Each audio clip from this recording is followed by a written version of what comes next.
নমস্কার। আরজিকর নিয়ে যখন কথা উঠেছে আমাকে আরজিকরের সম্পর্কে কিছুটা বলতে হবে। আরজিকর মেডিকেল কলেজ 138 বছর পুরনো মেডিকেল কলেজ। এই মেডিকেল কলেজে ছাত্র দেশ বিদেশ লার্নেড ছাত্র, স্কলার, রিসার্চ স্কলার অনেক জায়গা আছে যারা বহু নাম করেছে। এবং এই আরজিকর মেডিকেল কলেজে ইতিহাসে একটা পার্ট, একটা ফেজ যেটা আমি বলতে পারি গোল্ডেন পিরিয়ড, সেটা ছিল 2012 থেকে 2020। এই 2012 থেকে 2020-র মধ্যে আরজিকরে ম্যাসিভ ডেভেলপমেন্ট হয়েছে। আমি একটু 2-3 মিনিট ব্যাকগ্রাউন্ড আরজিকরে বলছি, যদিও এটা এজেন্ডা থেকে বাইরে। সেটাতে 150 থেকে 250 সিট হয়েছে। গভর্নমেন্টের, সেন্ট্রাল গভর্নমেন্টের maximum research project, MRU multidisciplinary research lab, নেলস, ডিএসটি, এফআইএসটি প্রজেক্ট, অনেক প্রজেক্ট পেয়েছে এবং অনেক ছেলেমেয়েরা স্কলারশিপ পেয়েছে। এই সময় যদি আমি ক্রেডিট দিই তাহলে এই ক্রেডিট যাচ্ছে তখনকার ছাত্র, ফ্যাকাল্টি এবং অ্যাডমিনিস্ট্রেটরদের। ইস্টার্ন ইন্ডিয়াতে তখন এই ফেজে এই মেডিকেল কলেজ 1 নম্বর এবং অল ইন্ডিয়াতে 11 নম্বরে চলে যায়। একটা সময় এমন আসে কি RG Kar medical college Kolkata medical college এবং আইপিজিএমইআরকে কম্পিট করতে শুরু করে দেয়। 2020-তে তার মধ্যে যে প্রিন্সিপাল 3 জন ছিলেন, ধরুন সুশান্ত ব্যানার্জি, পার্থজিৎ ব্যানার্জি এবং বটব্বাল, সুধোধন বটব্বাল। 20-তে বটব্বাল স্যার রিটায়ার করলেন। এবার উইলিংলি আনউইলিংলি আরজিকরকে এমনভাবে এমন একটা হাতে দেওয়া হলো যে হাত আগে থেকেই নোংরা ছিল, যে হাতে কলঙ্কিত একটা হাত ছিল। জানুয়ারি 2021 সালে ডক্টর সন্দীপ ঘোষ প্রিন্সিপাল হিসাবে চার্জ নেন।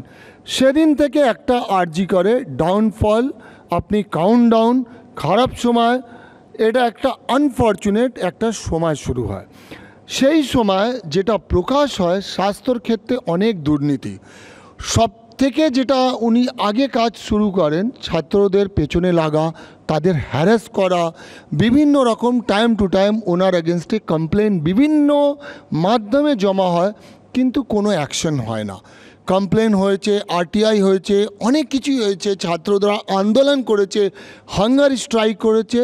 21-এ কমপ্লেন হয়েছে, কোনো অ্যাকশন হয়নি। 22-এ হয়েছে, কোনো অ্যাকশন হয়নি। এবার কাউকে না কাউকে তো দায়িত্ব নিতে হবে। তো 23 সালে আমি থাকতে পারছিলাম না, তার কারণ এত অত্যাচার বেড়ে গেছিলো ওনার একটা নেক্সাস, একটা র্যাকেট, একটা খুব বড় গ্রুপ হয়ে গেল। তো তখন এত বেশি বেড়ে গেছিলো, আপনি বলতে পারবেন কি পাপ যখন বেড়ে যায় না, তখন ঈশ্বরকে, ভগবানকে তখন একটা অবতার, ম্যাসেঞ্জার, কমান্ডার পাঠাতে হয় সে পাপটাকে সর্বনাশ করার জন্যে। 23-এ আমি চেষ্টা করেও ওনার কিছুই করতে পারিনি। আমার যত অভিযোগের কপি যখন সিবিআই রেড করে, অরিজিনাল কপি ওনার বাড়ি থেকে পাওয়া যাচ্ছে। এটা আপনি শুনলে অবাক হবেন কি 1000 পাতার কপি যখন সিজার লিস্টে বেরোচ্ছে, সেই অরিজিনাল কমপ্লেনের কপি পাওয়া যাচ্ছে। আমি ফাইট করেছি, আমি পারিনি, তখন আমি হেরে গেছি। ইউ বিলিভ মি, আমি অত্যাচার সব কিছু সহ্য করেছি, এভরি ডোর, কোনো একটা দরজা নেই যেখানে গিয়ে আমি খটখট করিনি, কিন্তু আমি হেরে গেলাম। হেরে গিয়ে আমি মুর্শিদাবাদ চলে গেছি, তারপরে ঠান্ডা হয়ে বসে গেছি। তার কারণ কিছু আমার করা ছিল না। ভিজিলেন্স কমিশন, অ্যান্টি কারাপশন, মুখ্যমন্ত্রী দপ্তর, governor, including president government of India. এবার বলুন কোন দরজায় গিয়ে খটখট করব। এবার নেক্সট হচ্ছে, যখন আমি বললাম না পাপ যখন বেড়ে যায়, আমি যখন চলে যাই, তারপরে কিন্তু অত্যাচার আরও বেশি বেড়ে যায়। এবার তখন ঈশ্বর, গড বলুন, ম্যাসেঞ্জার হিসাবে এই আমাদের বোন তিলোত্তমাকে সিলেক্ট করে আরজিকরে পাঠায়। হয়তো সে চেষ্টা করেছিল কিন্তু অত্যাচারীদের সঙ্গে লড়তে পারিনি, কিন্তু সে নিজের প্রাণের আহুতি দিয়ে আমাদের পথ দেখিয়ে দেয়। 9 তারিখে এই ঘটনার পরে অটোমেটিক্যালি একটা বড় এজিটেশন আন্দোলন শুরু হয়, যেটা ইনিশিয়েট করেন জুনিয়র ডাক্তাররা, ছাত্ররা, তার সঙ্গে পশ্চিমবাংলার জনগণ, আপনারা, আমরা সবাই দাঁড়ালাম। আলটিমেটলি এই কেসটা আবার ওই কারাপশনের দুর্নীতি কেসটা আমি কিছু করিনি, আমি যা করেছি তার থেকে 100 গুণ বেশি কাজ করেছে এই ছোট ছোট বাচ্চা ছেলেমেয়েরা, এরা করেছে। আমি করেছিলাম 1.5 বছর আগে, কিন্তু কোনো ব্যবস্থা হয়নি। কিন্তু 9 তারিখে এই ঘটনাটা হওয়ার ফলে অটোমেটিক্যালি অ্যাকশন হতে শুরু হয়। তখন আমি মনে করলাম কি এইটা রাইট টাইম, এখন যদি আমি চুপ করে থাকি তাহলে এই লোকটা আবার বেঁচে যাবে, আবার তিলোত্তমার এই ঘটনাটা আবার রিপিট হবে। তো আপনারা শুনেছেন কি তখন একটা যে কোনো একটা সময় আসে কি একটা বাজে সিস্টেমকে শেষ করা হয়, যেরকম সতী সিস্টেমকে একটা অ্যাবলিশ করলো। তো এদের আন্দোলনের মাধ্যমে আমি এটা বিশ্বাস করি কি থ্রেড কালচার পুরো বাংলা থেকে এই সেঞ্চুরিতে অ্যাবলিশ হয়ে যাবে। ওরা যে করছে ওদের পাশে আমিও আছি, আপনারাও আছেন, আমি এটাকে সমর্থন করছি। এটা অনেক বড় কাজ, এটা করার জন্যে সাহসে দরকার। ওদের একটা ক্যারিয়ারকে ওরা দাওতে লাগিয়ে লড়ছে, আমিও লড়ছি, আমি একা লড়েছি, কিন্তু ওদের পাশে আমিও দাঁড়িয়ে আছি, সবাই দাঁড়িয়ে আছে। এবং এই ঝড়টা থামবে না। এ কখন থামবে? বাংলা থেকে দুর্নীতিকে শেষ করে থামবে, বাংলা থেকে থ্রেড কালচারকে শেষ করে থামবে। অভয়া যতক্ষণ না জাস্টিস হচ্ছে কেউ থামবে না। কে থাকছে না থাকছে, কিন্তু আমি ওদের পাশে আগেও ছিলাম, এখনও আছি, সবসময় থাকবো।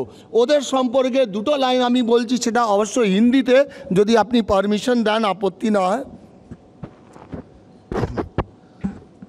सर कफन बांध के निकला है, सर कफन बांध के निकला है, दीवाना है ये पगला है, मेरी धरती मेरा है वतन, मेरी धरती मेरा है वतन, माटी का कर्ज चुकाना है, माटी का कर्ज चुकाना। আমরা এই বাংলার মাটিতে জন্মেছি, এখানেই মাটির কোলে একদিন প্রাণ ত্যাগবো, এই মাটির আমরা রেডি। এবার আমাদের ঋণ চুকাতে হবে, যাবার আগে আমরা শপথ করছি ঋণ চুকাবো। আর এই সেঞ্চুরিতে ওদের মাধ্যমে এই থ্রেড কালচারটা পুরো অ্যাবলিশ হবে। এবং আরজিকর যেখানে ছিল, আরজিকর এখন পেছনে যাবে না, যতক্ষণ না তিলোত্তমার জাস্টিস হচ্ছে, অভয়ার জাস্টিস হচ্ছে, যতক্ষণ না থ্রেড কালচার শেষ হচ্ছে, যতক্ষণ না দুর্নীতি হচ্ছে। এবার প্রতিবাদ খুবই বেশি ইম্পর্টেন্ট, তার কারণ এই যে মানে অন্যায় প্রতিবাদ সব জায়গা থেকে করতে হবে, স্কুল থেকে করতে হবে। আপনারা শুনেছেন নার্সিং কলেজে প্রবলেম হচ্ছে, বিএড কলেজে প্রবলেম হচ্ছে, ইঞ্জিনিয়ারিং কলেজে প্রবলেম হচ্ছে। এবার এটাকে এনকারেজ করতে হবে প্রতিবাদ করা, আর ওদের কথা শুনতে হবে। কলেজে করতে হবে, স্কুলে করতে হবে, মেট্রো রেলওয়ে স্টেশনে করতে হবে, যেখানে প্রয়োজন হবে সেখানে করতে হবে, সাহস দিতে হবে। এরা হচ্ছে নারী শক্তি। পশ্চিমবঙ্গে আমাদের এই পূর্বজ, আমাদের এই বাংলার মাটি, আমরা গর্বিত। এখানে ক্ষুদিরাম বোস, বিনয় বাদল দীনেশ, তারপরে আমাদের নেতাজি সুভাষচন্দ্র বোস, এই মাটিতে, এই মাটি আমাদেরকে শিখিয়ে দিয়েছে সংগ্রাম করা, আন্দোলন করা। আমিও বাঙালি হিসাবে গর্বিত। ব্যাস, আর কিছু বলবো না, এটাই বলে আমার বক্তব্য শেষ করছি।